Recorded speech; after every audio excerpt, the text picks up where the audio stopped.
Well, it's Mama Lisa and I'm back, and I'm in my new house. You see the paint on the wall. You should see the floors. That's pretty much how they paint in Madagascar. They don't use drop cloths, and any paint that goes flying, it stays where it lands. Um, it's just the way it is, and you have to accept it. I'm going to get some cloth and hang it behind here, my new work area, so it won't look so bad. But so you understand, I just kind of wanted to check in, let you know how I'm doing. About a month ago, when my second dog was murdered, I put out to the universe, I even put it on Facebook, I said, I think it may be time for me to move. And I was thinking that my lease was up in March. Facebook, stop! I have a puppy named Facebook who likes chewing on the desk, and she's being bad. Her sister's name is Spaghetti, by the way. When you have so many rescue dogs, you run out of names after a while, and you start naming them odd things. So, Facebook. So anyway, I knew that my lease was up in March. So I'm thinking, okay, let me plan to get ready to move in March. Little did I know that my housekeeper, Nazira, will go out and find me this wonderful little house. And within 2 weeks, they moved me. They said, Mama Lisa, you go stay somewhere else. We got this. We're going to move you out. And they went in, they cleaned, they painted, they got the place ready. Now, my former landlord is pissed off because I didn't give her 3 months' notice, as the lease probably says. Who knows, it's in French. But I told her, I said, I have to get back to the U.S. because I got my 97-year-old aunt is dying, and she wants to see me one more time before she's gone.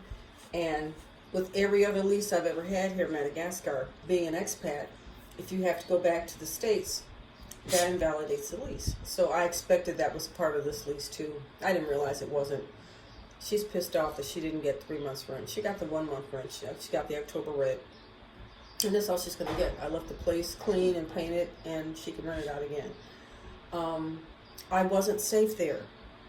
In addition to someone killing 2 of my dogs, the house was this huge white house right up on a hill, visible from the main road for, not miles, but very visible. And people used to drive by and they'd see them pointing to my house. And I know they're saying, oh, that's where Mama Lisa lives. It was just right up there on Front Street. And even though we had a guardian and this huge metal gate to get through, a lot of times if he had to leave to go work somewhere else, he just blocked the gate open so anybody could come in.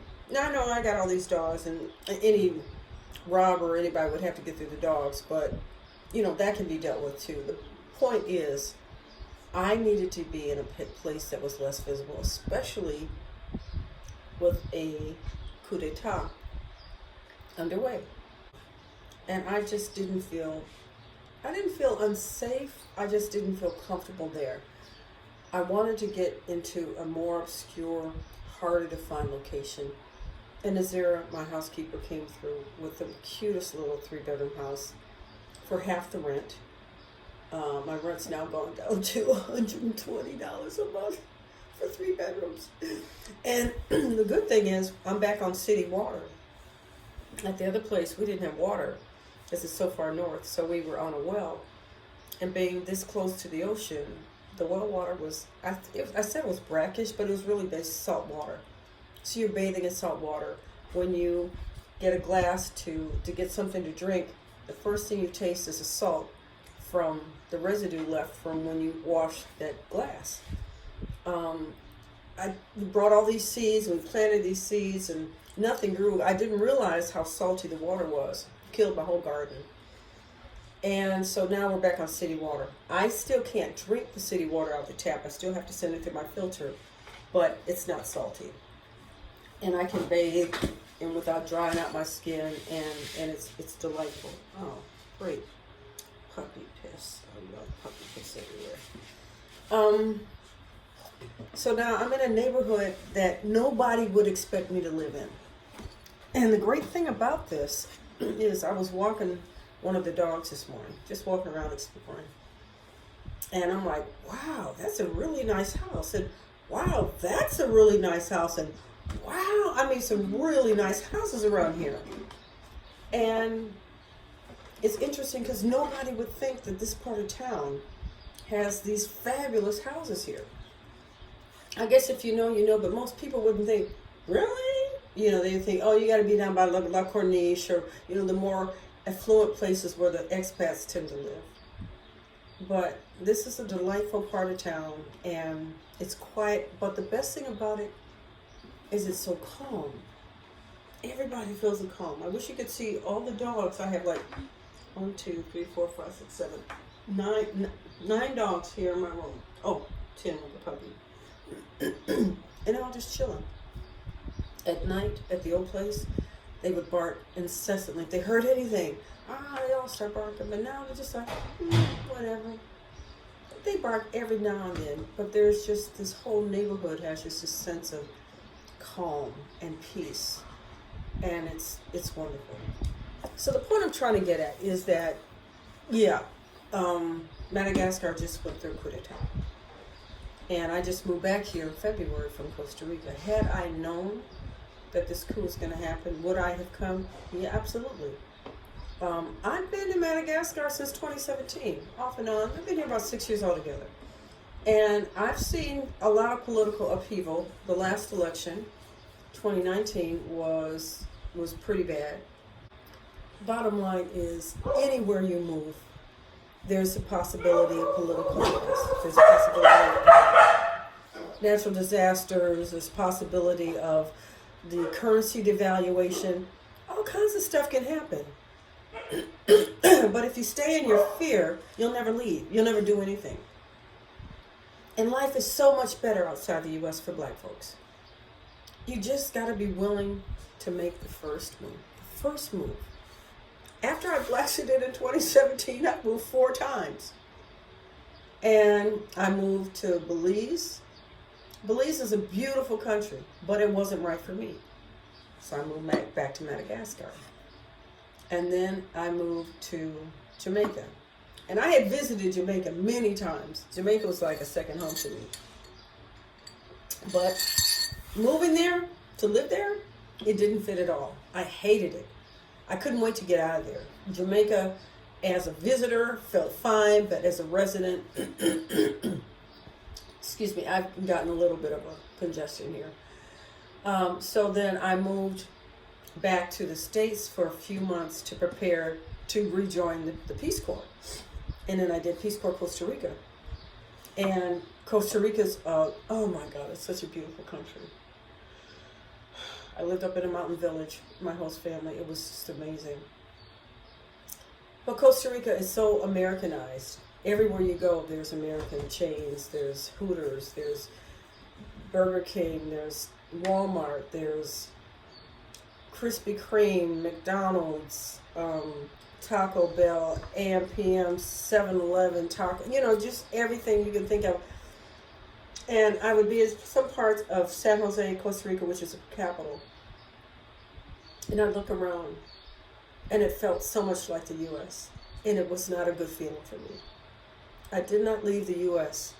to live in a country that reminds me so much of the U.S. But for a lot of people, Costa Rica is perfect because they want to be as close to the U.S., but not the U.S. And it's expensive as hell. And on my Social Security budget, I couldn't afford it. So I moved back to Madagascar again. The point I'm trying to make is just getting out of the U.S. is the key. And then if you need to move again, fine. You're not a tree, you can move. And I moved to Belize, sight unseen. I moved to Costa Rica, sight unseen. I moved to Jamaica, knew it like the back of my hand. It doesn't matter what your familiarity is. Once you get there, if you decide this is not making my heart sing, then don't settle for less. Move again. Which is another reason I recommend you move light. Don't bring your whole house full of furniture and your cars. People bring all this stuff over here. Why? Sell that shit. Donate it. Give it away. Whatever. Because they have cars in other countries that you can buy. They have furniture that you can buy or have built. They have clothing. They have all the kitchen stuff. Well, I miss my cast iron skillet. They don't have those here. I really miss my cast iron skillet, but I just order one from AliExpress, as I've done before. AliExpress is like my go-to place because being here in Madagascar, getting stuff from China, I can get it here in about 10 days. Shipping is very cheap, and I can get anything that I want. So, I'll just finish by saying that my goal in life is to help as many people Blaxit the U.S. as possible. And Blaxit Forward is designed to give you the tools that you need to make an informed decision and help you, assist you all the way along with all the steps you're going to need to do when it comes to getting your papers together, planning your budget, finding ways to supplement your income. That's a biggie. Healthcare, which is another biggie. We addressed that just last week, and we have calls every Friday, Healthcare Abroad Without Fear, and I even have a guide that I created, Healthcare Abroad Without Fear, an expat's guide to ditching U.S. insurance, and why I think it's important, especially if you're retired and you live in the U.S., to drop Medicare. You don't need it. You can't use it outside the U.S., and if you ever need it, sign up again. It's not a big deal. I've done it twice, believe me. And then when I left the last time, I canceled it again. It's no biggie. Anyway, but there's a link in the bio if you want to take a look at the guide that I've created for that. But I'm just hoping that as you're thinking about Blaxiting, and yes, there's a lot to it. Well, Blaxit Forward, we help you make sure that you don't forget anything. We provide you with a list of countries that you're best suited for. That's what the Blaxit Decision Engine is about. And we look at everything. We give you this extensive questionnaire. How do you feel about living around a lot of white folks? How do you feel about, these dogs, bless their hearts.